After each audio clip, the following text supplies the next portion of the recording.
Aujourd'hui, on va aborder un tournant un petit peu délicat, mais très important dans notre voyage.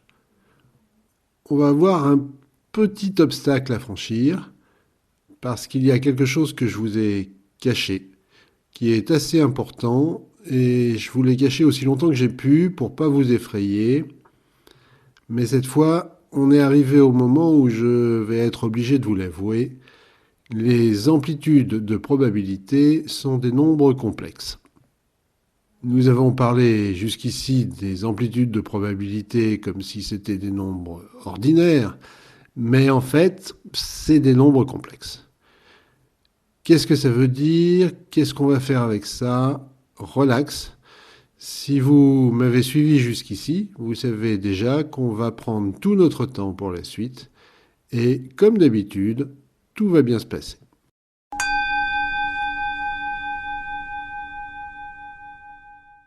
Alors, avant de regarder plus en détail ce que c'est que des nombres complexes, on va essayer de répondre à une première question.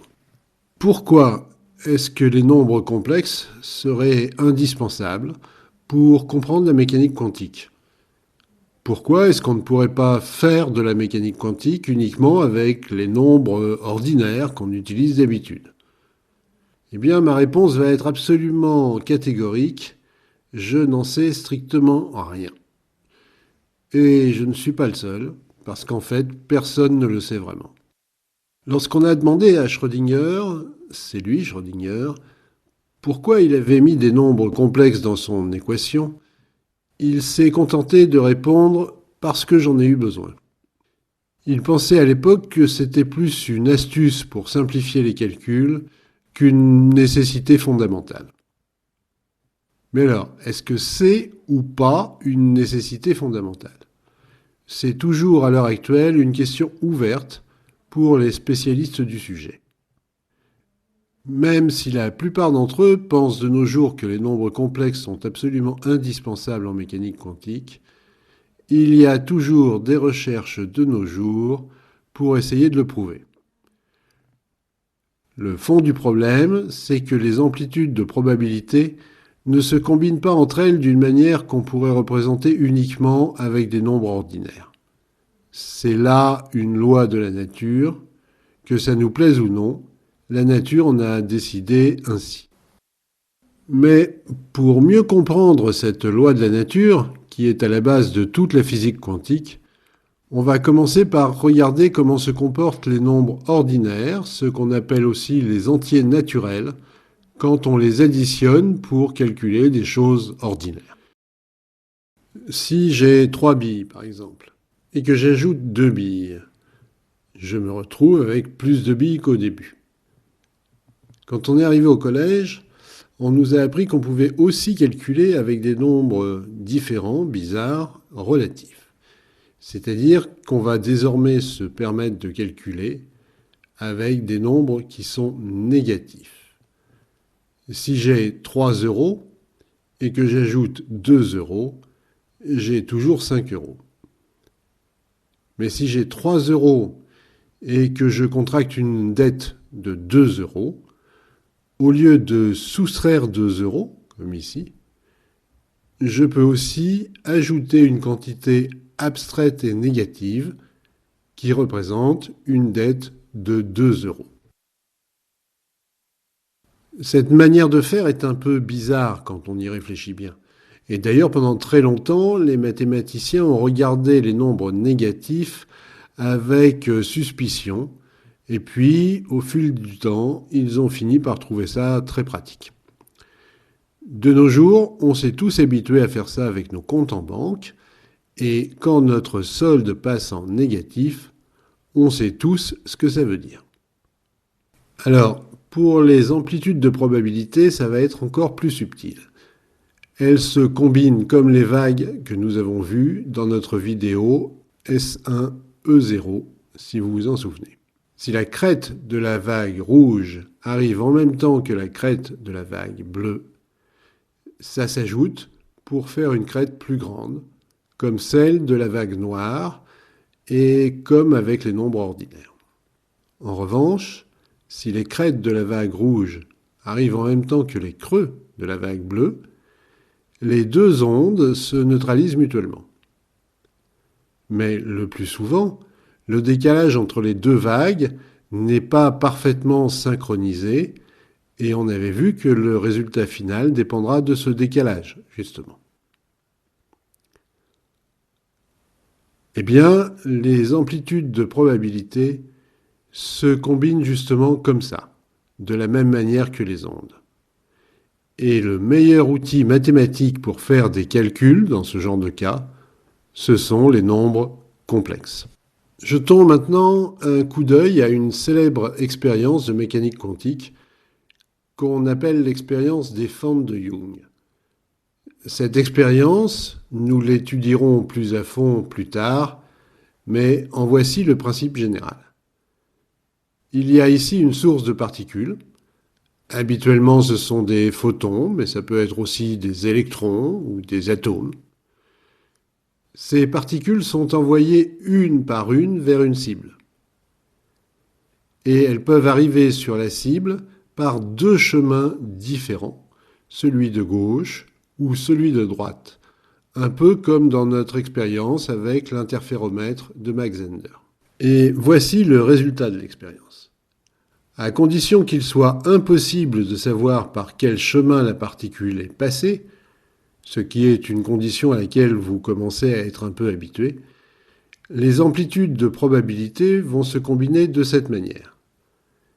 Il y a des endroits où elles vont juste s'ajouter, comme lorsque nos ondes s'ajoutaient, et donc où on trouve plus de particules, comme ici. Et puis il y a aussi des endroits où elles se sont retranchées, comme lorsque nos ondes à la surface de l'eau se neutralisaient mutuellement, et du coup, aucune particule n'arrive à cet endroit-là, comme ici. Et puis bien sûr, il y a toute une gamme de cas intermédiaires, comme ceci, où les vagues ont une taille intermédiaire et où il arrive une quantité intermédiaire de particules. Du coup, pour calculer tout ça, on n'a pas tellement d'autre choix que d'utiliser des nombres complexes, c'est-à-dire ces nombres bizarres qui sont utilisés d'habitude par les physiciens pour calculer les ondes. Essayer de faire autrement, pour autant que ce soit possible, ne ferait que compliquer encore plus les choses. Et voilà pourquoi nous allons devoir apprendre maintenant un minimum de choses sur ces nombres complexes. Alors, si vous ne connaissez pas du tout ce sujet, ou si vous le connaissez mal, surtout pas de panique, restez avec nous. Comme d'habitude, on ira tout doucement, uniquement avec des exemples simples, et on n'étudiera que ce qui nous sera nécessaire pour la suite de notre voyage.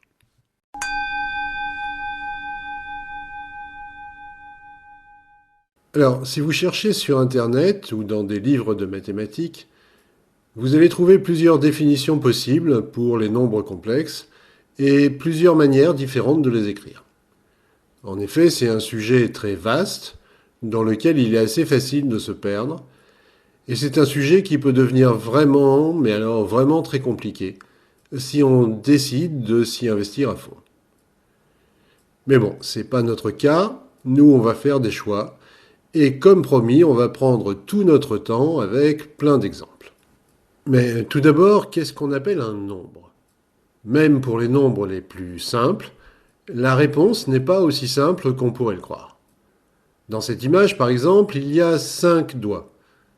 Je vois bien les doigts, mais le 5, il est où? Eh bien, le nombre 5, c'est ce qui est commun à ces doigts, à cette figure sur la face d'un dé, et aussi à cette étoile.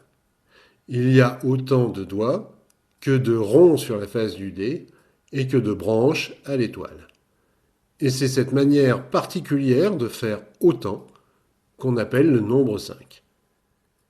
Le nombre 5, c'est donc une idée, quelque chose d'abstrait, et du coup l'ensemble des nombres que nous appelons entiers naturels, c'est un ensemble d'idées abstraites. Et bien sûr, il y a une infinité de nombres entiers. Tout ça pour dire que nous n'allons pas nous lancer maintenant dans une tentative de définir ce qu'on appelle plus généralement des nombres. Non, nous laisserons ça aux philosophes et aux mathématiciens de très haut niveau. Et du coup, nous ne partirons pas dans une discussion philosophique pour savoir si les nombres complexes sont vraiment des nombres comme les autres ou pas. Si le cœur vous en dit, je vous laisse le soin de vous faire votre propre opinion. Mais bon, soyez prévenus, pour vous faire une opinion vraiment personnelle et documentée sur le sujet, ça risque de vous prendre un certain temps. En ce qui nous concerne, on va faire beaucoup plus simple et on va dire qu'un nombre complexe est un nombre qui peut être représenté par une flèche orientée, comme ici. C'est cette manière de faire qui est la plus utilisée en physique. Alors bien sûr, un nombre complexe, ça n'est pas une flèche orientée. Un nombre complexe, c'est un nombre. Autrement dit, c'est une idée. Mais cette idée, on peut la représenter de différentes manières, entre autres par une flèche orientée. Regardons ça de plus près. Les nombres entiers naturels aussi pouvaient être représentés par des flèches. Par exemple, pour calculer le résultat de mon problème de tout à l'heure, quand j'avais 3 billes et que j'en ajoutais 2, je pouvais écrire cette équation. Mais je pouvais aussi dessiner les choses de cette manière. Prenons le temps de bien regarder. Pour additionner, j'ai mis les flèches qui représentent les nombres bout à bout. Passons au cas des nombres relatifs maintenant. Si j'ai un solde négatif de 100 € sur mon compte en banque et que je reçois un virement de 300 €, je peux représenter la situation en écrivant cette équation. Mais je peux aussi dessiner les choses de cette manière. Les nombres négatifs sont représentés par des flèches qui vont vers la gauche et les nombres positifs vers des flèches qui vont vers la droite. Et encore une fois, pour additionner ces nombres relatifs, j'ai mis les flèches bout à bout. Eh bien, les nombres complexes représentent toutes les situations intermédiaires. On peut toujours les représenter par des flèches, mais maintenant, ces flèches peuvent aller vers la gauche ou vers la droite, mais aussi vers le haut ou même vers le bas.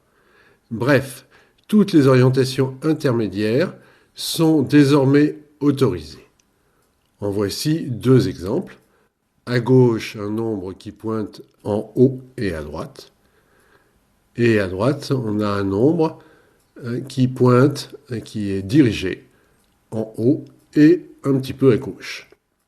Pour le nombre bleu, on voit que la flèche a 2 unités qui vont vers la droite, et puis une unité de mouvement, qu'on appelle I, qui va vers le haut. Alors que pour le nombre qui est représenté en haut et à droite, la flèche est définie par une quantité de -1 vers la gauche, -1 vers la gauche, et 2 fois I, 2I vers le haut. Le résultat pointe donc en haut et à gauche. Et pour additionner ces nombres complexes, on va procéder toujours de la même manière. On va mettre les flèches qui les représentent bout à bout, comme ici. Alors parfois, le résultat de l'addition de 2 nombres complexes va donner un nombre qui aura une intensité, une magnitude, une grandeur plus grande, comme c'est le cas ici. Profitons-en pour expliciter un peu les calculs. On avait ajouté le nombre 2 plus i au nombre -1 plus 2i. Donc on ajoute d'abord ce qu'on appelle les nombres réels, c'est-à-dire 2 plus -1. 2 plus -1, ça fait 1. Et ensuite on ajoute les nombres de i. I plus 2i, ça fait 3i. Le résultat, c'est donc un nouveau nombre complexe, 1 plus 3i, qui est représenté ici en vert. Mais si le résultat de l'addition de nos nombres complexes est parfois plus grand, comme ici, où à chaque fois la flèche verte est plus grande que les 2 autres, parfois le résultat de la combinaison, toujours représenté par la flèche verte, sera plus petit, comme ici. On a pourtant ajouté 2 nombres complexes en les mettant bout à bout, Mais le résultat, on le voit, la flèche verte, est plus petit. Et parfois même, l'addition des nombres complexes ne changera pas du tout la longueur du résultat final. Comme ici, la seule chose qui a changé, c'est l'orientation. J'ajoute le nombre bleu au nombre rouge. Le nombre vert a la même longueur, mais évidemment, il a une orientation différente. Alors, ces nombres complexes vont donc parfaitement convenir pour représenter la combinaison des ondes, comme celle des amplitudes de probabilité, qui se combinent parfois en s'ajoutant et parfois en se neutralisant plus ou moins, comme ici. Maintenant qu'on sait représenter les nombres complexes sous forme de flèches, il nous faut voir aussi de quelle manière on peut les écrire dans les formules. Alors, l'une des manières de faire les plus simples, c'est celle qu'on a vue à l'instant. Le nombre 2 plus i, par exemple, va correspondre à cette flèche bleue. Et voici quelques autres exemples. On a un nombre dirigé en haut et à droite. Sa valeur, c'est 1 plus 3i. En bas à gauche, on a moins 1 plus 2i. Et en bas à droite, on a 2 moins 2i. Cette manière d'écrire les nombres complexes est la plus simple quand il s'agit de les additionner, comme on l'a vu tout à l'heure. Mais elle devient un peu moins pratique quand on veut les multiplier, et surtout elle devient beaucoup moins pratique quand on veut faire des calculs encore plus avancés. Bien sûr, nous n'irons pas jusque-là, et je vous laisse approfondir de votre côté ce sujet très avancé qu'on appelle l'analyse complexe, si ça vous intéresse. En ce qui nous concerne, on va se contenter de regarder à quoi ça ressemble, un nombre complexe, quand on l'écrit dans une formule, sous la forme qui va bien pour réaliser ces calculs avancés. Ça va ressembler à ceci. Alors, qu'est-ce que ça veut dire? À quelle flèche correspond cette écriture? Voici la réponse. Tout d'abord, on a appelé notre nombre complexe alpha. On aurait pu lui donner n'importe quel autre nom, mais comme c'est un nom qu'on va réutiliser souvent, autant prendre celui-là. Cette partie du nombre complexe représente la longueur de la flèche. Les mathématiciens appelleront ça son module. Notre nombre complexe alpha a un module de 2, c'est-à-dire que la longueur de la flèche qui le représente a une longueur de 2 unités. Cette partie de l'écriture du nombre complexe représente certaines propriétés qui sont communes à tous les nombres complexes. L'origine de ces propriétés est un sujet passionnant, mais ça nous emmènerait trop loin. Pour ce qui nous concerne, on va juste considérer ça comme une simple convention d'écriture, même si mathématiquement c'est beaucoup plus profond qu'une simple convention d'écriture. Cette partie du nombre complexe ne change jamais. Elle s'écrira toujours sous cette forme, e à la puissance i. Et pour finir, cette partie du nombre complexe représente l'angle que les mathématiciens appellent l'argument du nombre complexe. Dans ce cas particulier, cet angle vaut pi sur 3, ce qui correspond à un angle de 60 degrés, mais exprimé en radians. Les radians sont une autre unité de mesure pour mesurer les angles. Mais pourquoi compliquer encore les choses? Pourquoi écrire les angles en radians et pas en degrés? Ça ne serait pas plus simple? Non, là encore, dans les calculs avancés, ça simplifie énormément les choses de faire comme ça. Alors on va prendre le temps de comprendre à quoi correspond cette unité de mesure des angles un peu bizarre que sont les radians.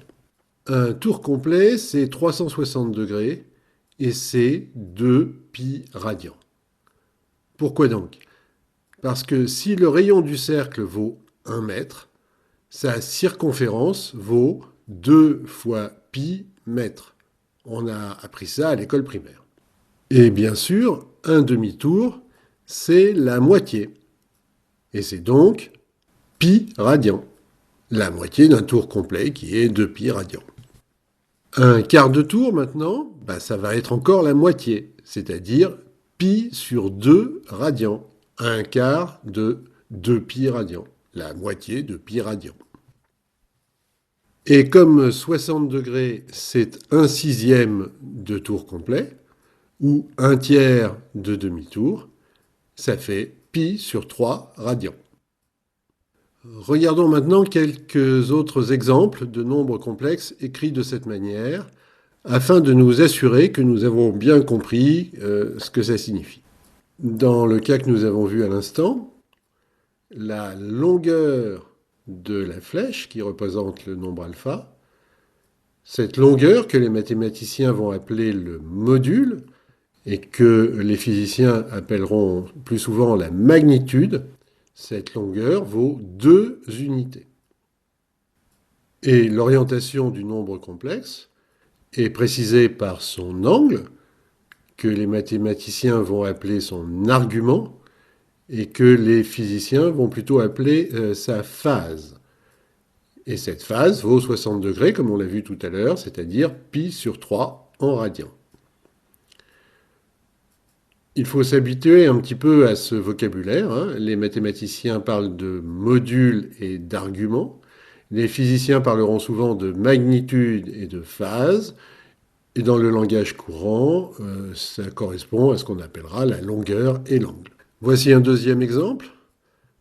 La longueur, c'est-à-dire la magnitude du nombre complexe, vaut 1,5, une unité et demie. Et la phase vaut pi sur 2, c'est-à-dire, comme on l'a vu tout à l'heure, 90 degrés, un quart de tour. Dernier exemple. Là, la longueur, la magnitude va valoir 3 unités. Et la phase va valoir 3 quarts de pi, c'est-à-dire 3 quarts d'un demi-tour. Pi, c'est un demi-tour. Et là, il y a 3 quarts d'un demi-tour. Alors, remarquons qu'on calcule les angles en tournant dans le sens contraire des aiguilles d'une montre. On pourrait aussi le faire en tournant dans le sens des aiguilles d'une montre, mais dans ce cas-là, on mettrait un signe moins devant pour montrer qu'on tourne dans l'autre sens. C'est une convention commune en mathématiques, hein. Ce qu'on appelle le sens direct, c'est le sens contraire des aiguilles d'une montre. Et si on veut tourner dans l'autre sens, il faut mettre un signe moins pour montrer qu'on va dans l'autre sens. Alors voilà, avec ça, on en sait déjà assez pour commencer à deviner ce qui se cache derrière cette équation écrite par Barton-Zweibach au MIT, par exemple, ou encore celle-ci dans le cours de Leonard Susskind à Stanford, ou encore celle-ci dans le cours donné par Manuel Joffre à l'école polytechnique. Nous, on n'a pas encore assez progressé pour comprendre tous les détails de ces calculs. Mais on commence quand même déjà à deviner un petit peu de quoi parlent les spécialistes. Et moi, je trouve ça plutôt cool, non? En effet, revenons un peu sur l'exemple de Leonard Susskind, par exemple. On a ici un nombre, alpha indice J, donc ça nous a bien préparé tout à l'heure, hein. C'est un certain nombre complexe qui représente une certaine amplitude complexe qu'il a appelée alpha indice J. Son module, c'est-à-dire, vous vous souvenez, la longueur de la flèche qui représente ce nombre complexe, son module vaut alpha indice J 0, c'est-à-dire en général la valeur du module du nombre complexe au temps 0, c'est-à-dire au début de l'expérience. Voilà, alpha indice J entre parenthèses 0, ça veut dire une certaine longueur, un certain module du nombre complexe qui était cette valeur-là au début de l'expérience. Et donc, ensuite, il ne bougera pas, sans doute, dans ce cas présent. Ensuite, on voit ce qu'on avait dit, la convention E puissance I. Il y a un petit signe moins devant, qui veut dire, on l'a dit tout à l'heure, que pour une certaine raison, qu'on verra plus tard, on va tourner dans le sens inverse des aiguilles d'une montre. Et l'angle, c'est-à-dire l'argument, c'est-à-dire la phase de cette amplitude complexe, maintenant, va être donné par la valeur E indice J fois T, c'est-à-dire une certaine énergie multipliée par le temps. Alors on commence à comprendre un peu de quoi va nous parler cette formule, c'est-à-dire qu'il y a là une certaine amplitude de probabilité, qui est un nombre complexe. Son module, la longueur de la flèche qu'il représente, ne va pas changer. Ça va rester alpha indice J 0. Et puis, par contre, sa phase va tourner avec le temps dans le sens des aiguilles d'une montre. Bon, on ne va pas approfondir tout ça maintenant, mais on commence à voir un petit peu comment ça fonctionne et on reviendra sur tout ça plus tard quand on verra l'équation de Schrödinger. Alors, on va s'arrêter là pour le moment dans notre étude des nombres complexes. Si vous les connaissiez déjà, tout ça, ça n'aura été qu'une révision pour vous. Dans le cas contraire, vous commencez peut-être à avoir les neurones qui fatiguent un petit peu. Dans ce cas-là, je vous conseille de vous arrêter là pour aujourd'hui. Tout ceci n'est pas très compliqué, mais c'est très abstrait et il faut un peu de temps pour s'y habituer. Mais nous ne sommes pas pressés. Regardez peut-être aussi d'autres vidéos sur le sujet dans la semaine avant de passer à la suite de cette vidéo-ci. C'est toujours une bonne idée de consulter plusieurs sources. Si vous consultez d'autres cours, ne visez pas trop haut quand même pour le moment. Des cours sur les nombres complexes de niveau lycée suffiront largement pour nos besoins. Et pour vous aider, je résume maintenant ce que nous avons besoin de bien comprendre. Tout d'abord, les amplitudes de probabilité que nous avons étudiées dans la vidéo précédente sont en fait des nombres complexes. Ça, c'est le point le plus important. Ces nombres complexes, on peut les représenter par des flèches. Et on peut les écrire sous ces deux formes dans les formules. C'est-à-dire sous la forme 1 plus 3i, qu'on va appeler une forme algébrique, et puis sous la forme un peu plus compliquée, qu'on appelle parfois une forme trigonométrique, ou parfois une forme exponentielle. Et enfin, on ajoute ces flèches en les mettant bout à bout. Voilà, c'est tout ce dont nous avons vraiment besoin pour le moment.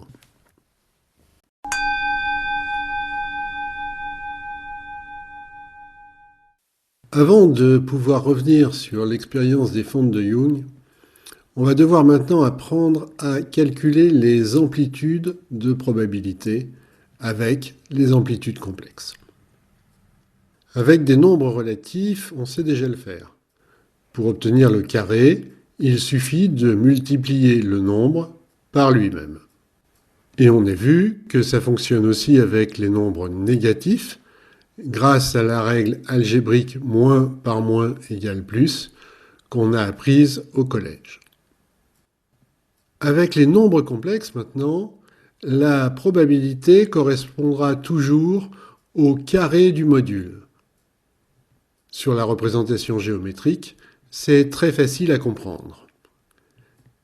Mais au niveau des calculs algébriques, il va y avoir une petite subtilité qu'il est bon de connaître, même si nous, on ne fera pas souvent ce genre de calcul.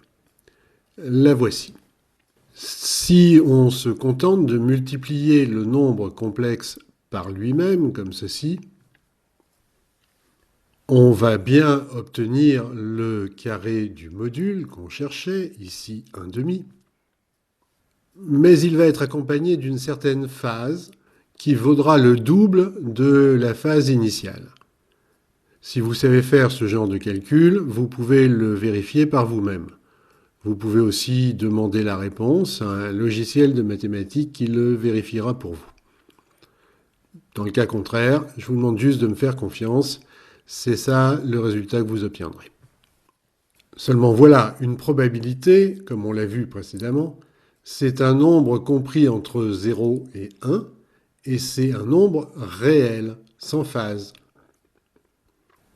Et donc, dans le cas présent, le résultat de mon calcul doit donner 1/2, et non pas 1/2 avec une phase de pi sur 2, comme c'est le cas en ce moment. Il va donc nous falloir trouver un moyen algébrique de faire disparaître la phase initiale au lieu de la doubler. L'astuce consiste à multiplier le nombre complexe non pas par lui-même, mais par son conjugué, de cette manière. Le conjugué d'un nombre complexe, c'est tout simplement le même nombre complexe, mais avec la phase inverse. Et algébriquement, pour obtenir ça, il suffit de remplacer les i par des moins i, et réciproquement, comme ici. Ce qui est assez logique, puisqu'on a vu tout à l'heure que si on met un signe moins devant le i, on mesure les angles en tournant dans l'autre sens. Mais bon, là encore, vous pouvez vérifier par vous-même, sinon je vous demande juste de me croire. Il suffit de mettre le petit signe moins devant la face du deuxième nombre, autrement dit de multiplier le nombre complexe non pas par lui-même mais par son conjugué, pour que tout rentre dans l'ordre et que le résultat donne, comme on le voulait, le carré du module en nous débarrassant de la phase. Le conjugué d'un nombre complexe, ça se note comme ceci, en général, dans les cours de mathématiques. Et les physiciens, eux, ont tendance plutôt à l'écrire de cette manière. Si je vous dis tout ça, c'est pas pour vous embêter encore plus, c'est seulement parce que si un jour vous voulez continuer le voyage dans les territoires quantiques, vous trouverez des nombres complexes et leurs conjugués un peu partout. Vous savez maintenant pourquoi. Voilà, nous savons maintenant tout ce dont nous avons besoin pour calculer les probabilités et nous pouvons revenir à l'expérience des fentes de Young.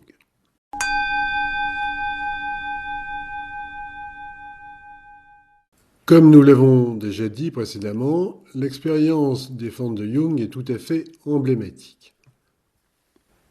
Et les interférences, c'est-à-dire cette alternance de bandes sur l'écran, ne se produisent qu'à la double condition suivante. Premièrement, les particules peuvent atteindre l'écran par deux chemins différents. Et deuxièmement, il n'existe aucun moyen de savoir lequel des deux chemins elles ont pris, parce qu'elles n'ont laissé aucune trace de leur passage nulle part. Dans une telle situation, et dans une telle situation seulement, la règle sera d'ajouter les amplitudes de probabilité des deux chemins avant de calculer les probabilités. Voyons voir ce que ça donne. Commençons par regarder quelles sont les probabilités qu'une particule arrive dans cette petite zone ici.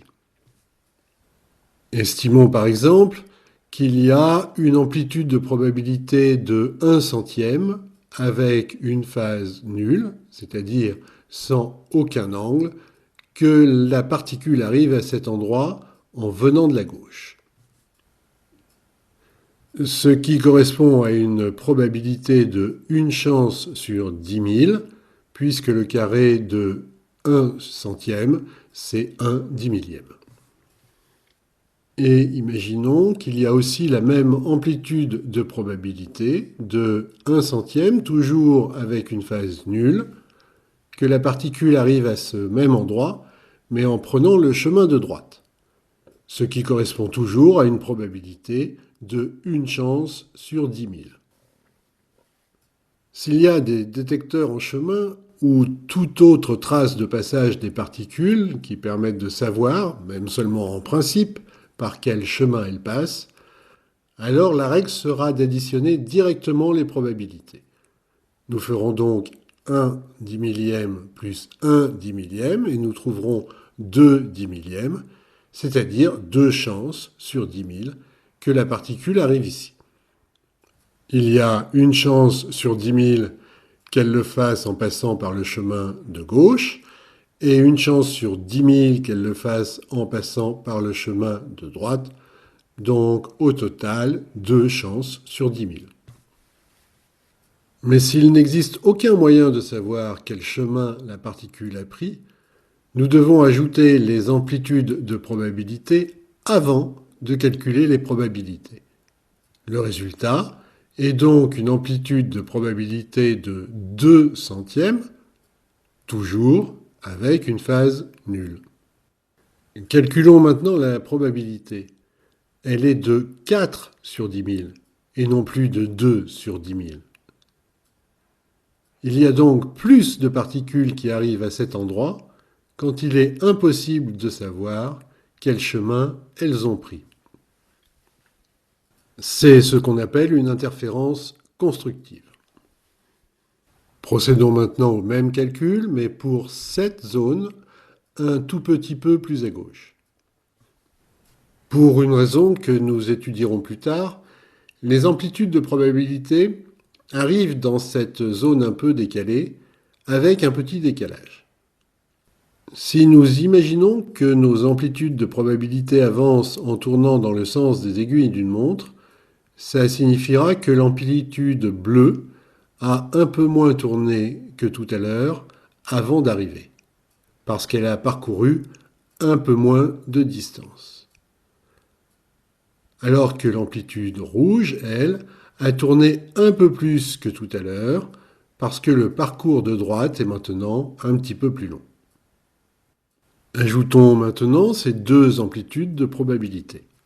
Le module de l'amplitude résultante va rester inchangé, ce qui signifie qu'à cet endroit, il arrivera le même nombre de particules, qu'on ouvre la fente de gauche, celle de droite ou les deux à la fois. Déplaçons-nous maintenant encore un peu plus à gauche. Le décalage des phases est encore un peu plus grand, avec comme résultat qu'il y a maintenant moins de chances que la particule arrive ici. Et pour finir, regardons ce qui se passe dans cette zone. À cet endroit, les amplitudes de probabilité arrivent encore plus décalées, tellement décalées qu'elles arrivent en opposition de phase. La somme des deux amplitudes est donc maintenant nulle. Les deux amplitudes de probabilité se neutralisent mutuellement. La probabilité est donc nulle, elle aussi. Ce phénomène d'interférence interdit aux particules d'arriver à cet endroit. Quand la fente de gauche est ouverte, une particule sur 10 000 arrive dans cette petite zone. Et c'est pareil quand seulement la fente de droite est ouverte. Mais quand les deux fentes sont ouvertes toutes les deux, et qu'il est impossible de savoir par quelle fente la particule est passée, tout simplement parce qu'elle n'a laissé aucune trace nulle part, alors dans ce cas, plus aucune particule ne peut arriver à cet endroit. C'est quelque chose de très similaire au phénomène que nous avons étudié dans la vidéo S1E3. Souvenez-vous, quand le chemin de droite était bloqué, les photons pouvaient arriver sur la cible de gauche. Et c'était la même chose quand le chemin de gauche était bloqué. Mais quand les deux chemins étaient libres et qu'aucun détecteur ne permettait de savoir quel chemin le photon avait pris, il ne pouvait plus arriver dans la cible de gauche. Peu à peu, l'étrangeté quantique commence à devenir non pas moins étrange, mais un peu plus prévisible. On commence à s'habituer un peu aux choses. Alors, à bientôt pour la suite.